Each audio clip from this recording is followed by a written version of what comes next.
Candlewick on Brilliance Audio presents Zoe Rosenthal is Not Lawful Good by Nancy Werlin, performed by Kimberly Woods. August to September 2018 at DragonCon. From Zoe's bullet journal. To do. Lie. Check. Scene 1. Sneaking.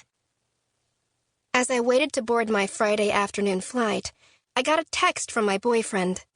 Simon, are you feeling better? Simon, I'll come over when I get off my shift, okay?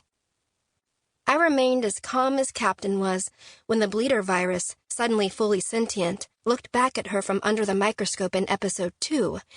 I knew Simon didn't suspect me. I might have decided spontaneously to do this, but then I had planned every move. Planning is my superpower. Also, I was morally in the clear. I was. Me.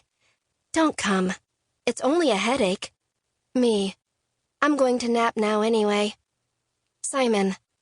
Well, if you're sure you don't need me. Me. Our state senator-to-be needs you more. And I have Maggie checking on me later. Simon. Okay. Good. See you tomorrow, XO. Me. Absolutely. XO. I boarded my flight. Calmly. This alternate, obsessed, geeked-out, Bleeders fan version of myself that I'd only discovered a few weeks ago was kind of silly. Simon would use a stronger word than silly. Nobody could do blistering, intelligent scorn like Simon, although, of course, he never directed it at me. I made sure of that. I was the perfect girlfriend. As such, I also knew that he needed his focus on bigger and more important things than my tiny, personal excursion. My whereabouts for the next 24 hours were between me, myself, and, of course, Maggie. And if I regretted that I had to hide from the only Bleeders fan I knew personally, well, that was the price. It was too risky to tell Simon's younger sister.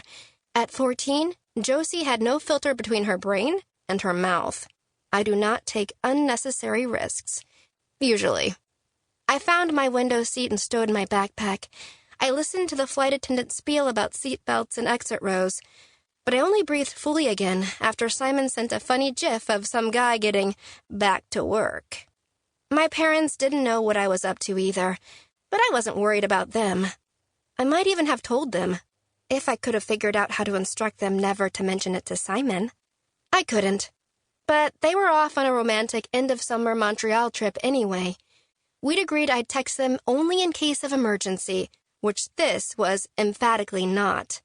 They deserved their time together. They'd been all croissants au chocolat and au revoir and je t'adore before they ran off to the car together. So cute, Maggie had mouthed at me. I had rolled my eyes, but it's true. They're adorable. Fun fact, my parents got together in high school, just like Simon and me. It was because of their example that my mental bullet list went something like this. Meet soulmate. Check. Make commitment. Check. Marriage. To come. After college. The plane took off, and my everyday Boston world shrank teeny tiny and got left behind. I nudged my backpack with the toe of my orange high-top sneaker. I hadn't brought much, since I'd be back tomorrow morning. My con registration, my season premiere ticket, change of clothes, of course, my bullet journal. Simon and I had a lot to do our senior year to figure out college together. Once this little fandom indulgence was over, I wouldn't have time to think about Bleeders. After seeing the season premiere tonight, I might not even watch the rest of season 2. And I shouldn't waste this plane time. I pulled out my bullet journal and ultra-fine Sharpie to outline a college application essay. Describe a problem you've solved or a problem you'd like to solve. It can be an intellectual challenge, a research query, an ethical dilemma, anything that is of personal importance, no matter the scale. Explain its significance to you and what steps you took or could take to identify a solution. I looked out the window at the summer sky. Simon would have a dozen ideas, for himself and for me,